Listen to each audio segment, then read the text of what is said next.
My wife Emily and I have been holding on to this weird, unsettling story for the last couple of years. And with New Year's Eve just around the corner, I thought it was a good time to share it. It starts back in 2019, early May.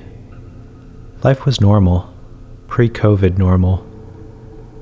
Emily and I just celebrated our 3rd wedding anniversary with a weekend road trip to the mountains.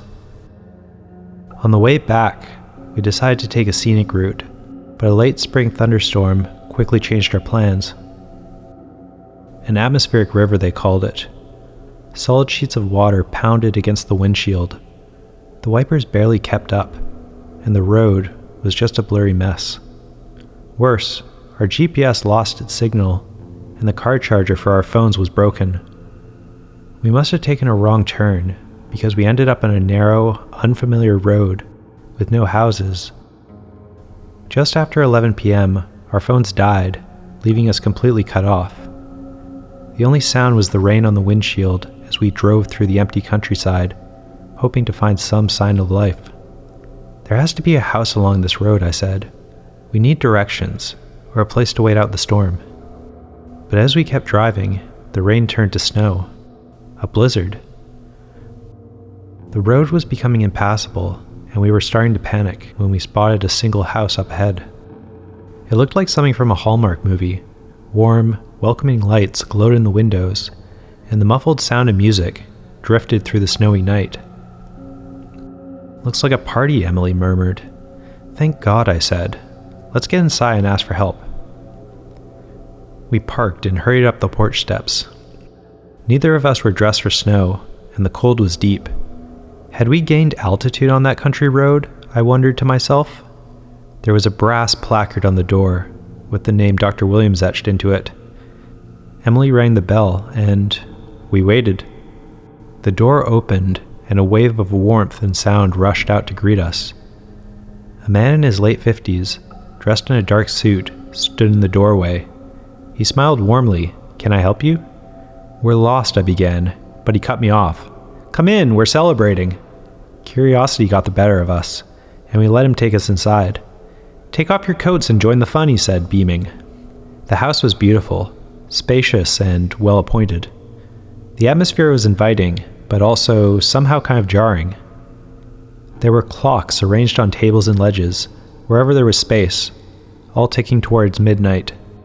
The guests, dressed in formal wear, mingled and danced, holding champagne glasses like some fancy New Year's Eve party. Emily grabbed my arm. "I don't know about this. This feels weird," she said. I tried to reassure her. "Relax, it's a big party, and they don't seem to mind us being here. Let's warm up, grab something to eat, and wait out the storm." She hesitated, then nodded. "Well, no one's asking who we are. It's probably an open house or something," I said. But then, Emily tugged my sleeve and pointed. "Jack, this is a New Year's Eve party." I looked around again. She was right. Banners reading Happy New Year 2023 hung on the walls, and giant golden balloons spelling out 2023 were clustered in the corners. I laughed nervously. Guess they're planning ahead, huh? But it didn't feel funny. Something about it was deeply unsettling. The snippets of conversation we overheard only made it worse. "I'm so glad that's all behind us," one man in a suit said. "Remember the masks?" a woman replied. "I couldn't stand them, but I guess it was a global pandemic." The group chuckled. Another guest chimed in. "We're lucky it didn't get worse." Emily leaned in close, her face pale. "What pandemic?" she whispered. "I have no idea," I said. "Maybe it's a joke." Weird joke, I thought. Emily couldn't hold back anymore. She tapped a woman in a sequin dress on the shoulder. "Sorry, what are you talking about?" The woman looked surprised. "The pandemic," she said. "What else?" I laughed awkwardly. "You're joking, right?" She frowned. "Why would I joke about that?" Then she walked away, leaving us even more confused. I suddenly noticed something, looking at Emily. "You're missing your earring." Emily was confused. "I know I had it when I came in here. It's got to be around here somewhere." The diamond earring was very valuable, and it was Emily's favorite piece of jewelry. Before we could say anything else, someone yelled, "Okay, just 20 seconds until 2023. Everyone get ready." The lights dimmed, and the room erupted in cheers and laughter. "Happy New Year!" the guests cried as the clock struck midnight. Emily grabbed my hand, her eyes wide. "Jack, they really think it's 2023. We need to leave, now." "What about your earring?" I asked. "I don't care," she snapped. Before I could argue, we both smelled it. A sharp, chemical odor, like sulfur. Emily's eyes widened. "Gas," she whispered. We ran for the door, shoving past laughing, oblivious guests. Outside, the blizzard had eased up, and we scrambled into the car. As I fumbled with the keys, a deafening boom shook the air.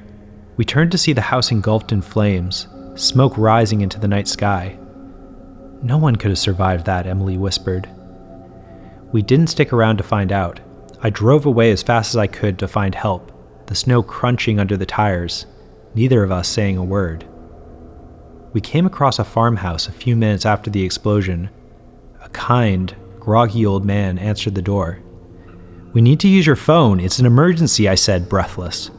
"You must have heard that explosion. It wasn't more than a mile away." The man looked confused. "Explosion? What explosion?" Inside, as I frantically dialed the police, Emily tried explaining what we'd seen to the man. But there was no answer on the other end. The line just kept ringing. "What New Year's Eve party?" the man asked. "What snowstorm? This is the only house for miles. I'm a light sleeper, and I didn't hear any explosion." Emily and I stared at him, confused. He walked over to the window and pointed outside. "See for yourself. Just rain, not a flake of snow in sight." Somehow, the blizzard was gone. The storm had turned back into a light drizzle, the countryside eerily calm. Still, we insisted the man come with us to see the disaster site. "Please," Emily begged. "You'll think we're crazy, but you must know what we saw." The man hesitated, but finally agreed. As we drove back towards the house, he kept shaking his head. "I know these parts like the back of my hand. I'm telling you, there's no house where you're describing." But when we reached the spot of the explosion, there was nothing. No smoldering ruin, no signs of a party, just an old, abandoned farmhouse. The structure was sagging, the roof caved in, and the walls covered in ivy. It didn't look like anyone had lived there in decades. "This is the only house in the area," the man said matter-of-factly. "They're supposed to tear it down soon to make way for a new one." Emily and I tried to protest, but he just shrugged. "Mind driving me home now?" Defeated and utterly confused, we dropped him off and made our way back to the main road. We didn't tell anyone else about what happened, not friends, not family. We didn't want people to think we'd lost our minds. For the sake of our own sanity, we tried to forget that night. But then, March 2020 hit, and everything the partygoers talked about became terrifyingly real. The empty streets, packed hospitals, and endless lockdowns. COVID changed everything. It was exactly as they had described. Emily, being a nurse, was on the front lines, working brutal hours. I was working remotely, but the isolation ate away at me. Anxiety became my constant companion. By 2022, life was slowly returning to normal, but we weren't the same.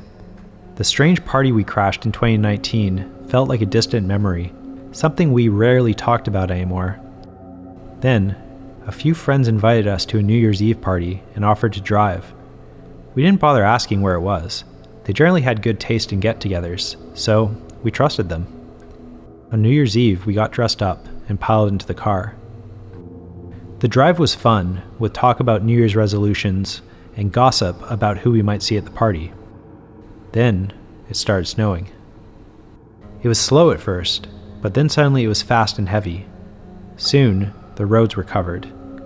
Our friends had winter tires, so they assured us everything would be fine. But the journey started feeling familiar. Emily grabbed my hand, looking nervously at me. "Jack, I've got a bad feeling about this," she whispered. The snow kept getting worse, slowing us down until we were way behind schedule. We skidded and swerved over the icy roads, passing cars pulled over into ditches and emergency vehicles. Finally, we pulled into the driveway of our destination. As the house came into view, dread spread through me like ice water in my veins. Emily had gone almost as white as the snow. In the dark car, our friends didn't notice our reaction. "You'll love this place," one of them said. "They just finished building it a few months ago." Emily pointed at the sign on the door. "Dr. Williams." "Oh my God," she whispered. The same man from 2019 greeted us at the door. "Come in, we're celebrating," he said, ushering us inside before we could protest. The house was just as we remembered. The hardwood floors, the stone fireplace, the clocks ticking toward midnight. The gold 2023 banners and confetti were all there, as were the guests laughing and sipping champagne. And then we started hearing the conversations. "I can't believe it's been nearly 3 years since the pandemic," one woman said. "Feels like a lifetime ago, doesn't it?" her friend replied. "It's like they're stuck," Emily whispered. "We're living this over and over." Then, someone called out, "Hey, did anyone lose a diamond earring? I just found it on the floor." Emily froze. It was the same earring she'd lost back in 2019. As she took it back, I could see her trembling. Later, she told me she had smelt the gas, just faintly, and heard the hissing sound again. She didn't wait. "Everybody listen," she shouted. "You need to get out. There's a gas leak. The house is going to explode."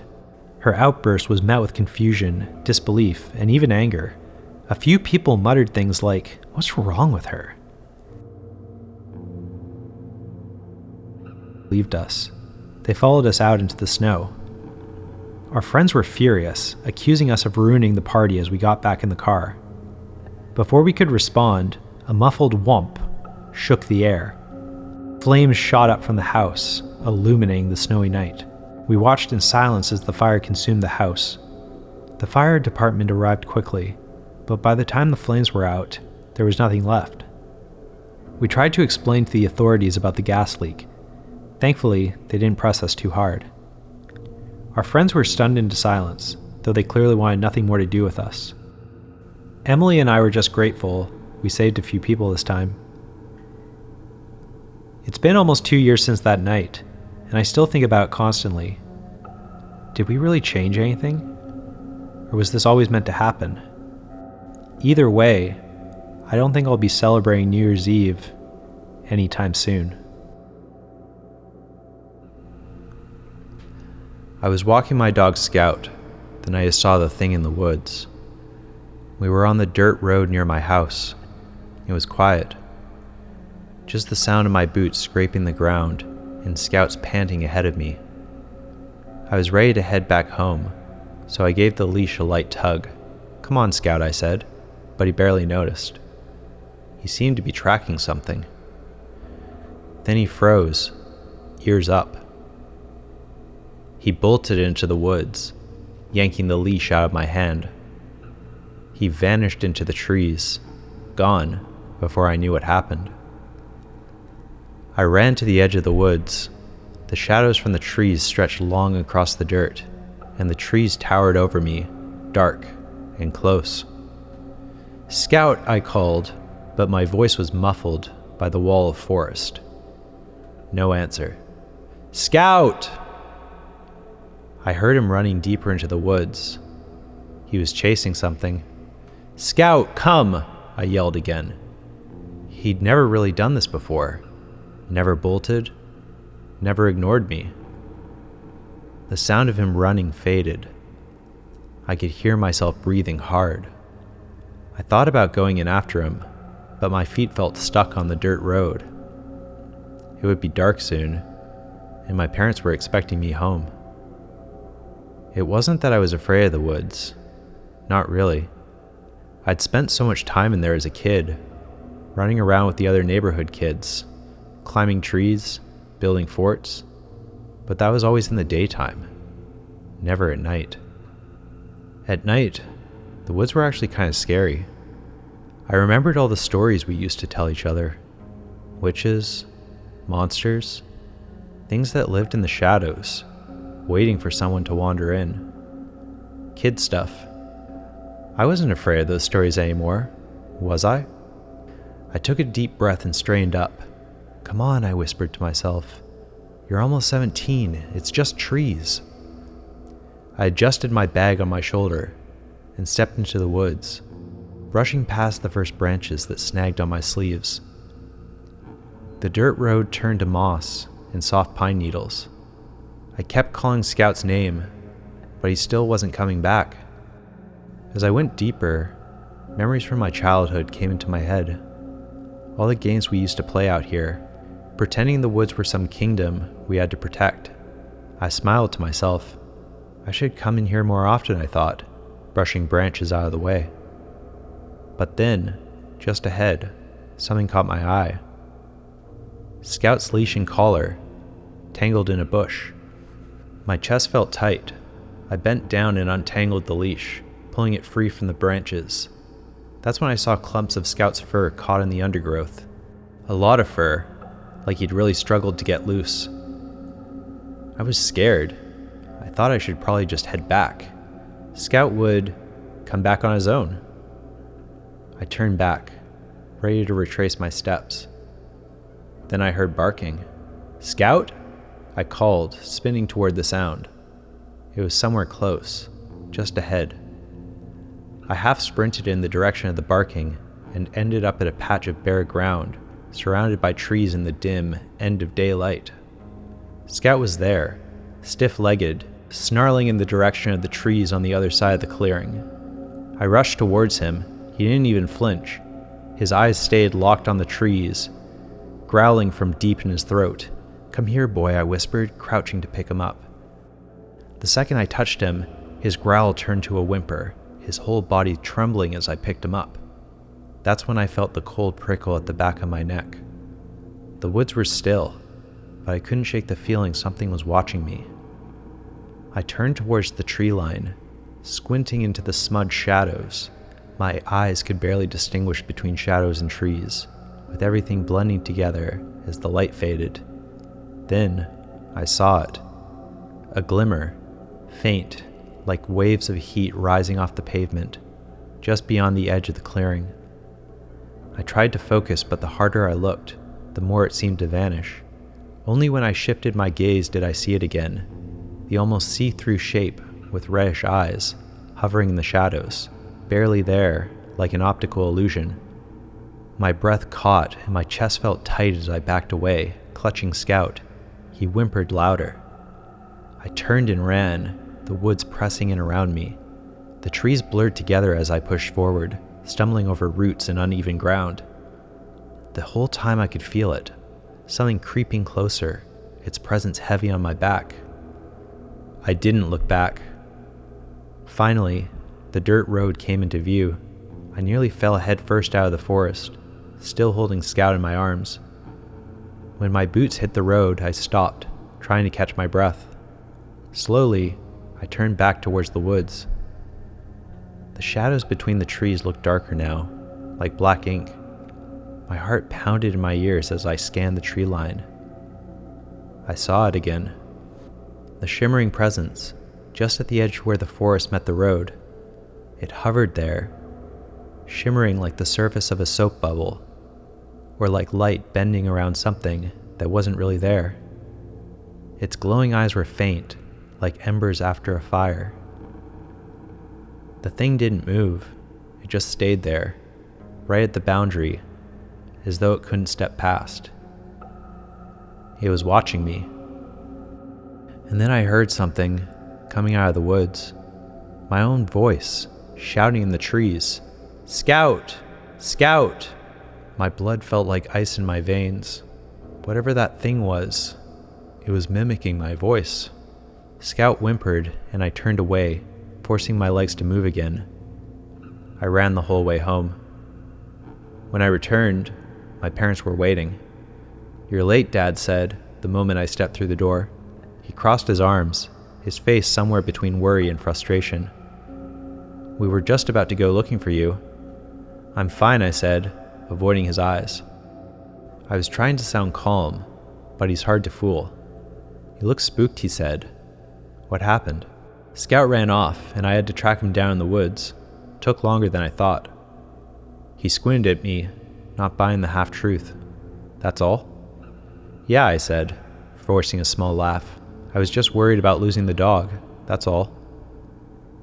He didn't look convinced, but he let it go with a slow nod. All right, get cleaned up and get some sleep. Later that night, I woke suddenly, my heart racing. The room was dark and the air felt cold. I pushed the blankets off, sitting up slowly. Without really knowing why, I got out of bed and crossed the room to the window. I felt a similar kind of dread as back in the forest. I peered through the blinds, out into the backyard. At first, I saw nothing. Just the shadows of the fence, the faint outline of the trees beyond it. Then, near the far corner, something shimmered. My breath stopped. There it was, the glimmering form, wavering, glowing eyes hovering in the air. It stood just beyond the fence, barely visible in the shadows. It didn't move or make a sound, but it was watching. I stumbled away from the window, back to my bed, my heart pounding in my chest. It had followed me home.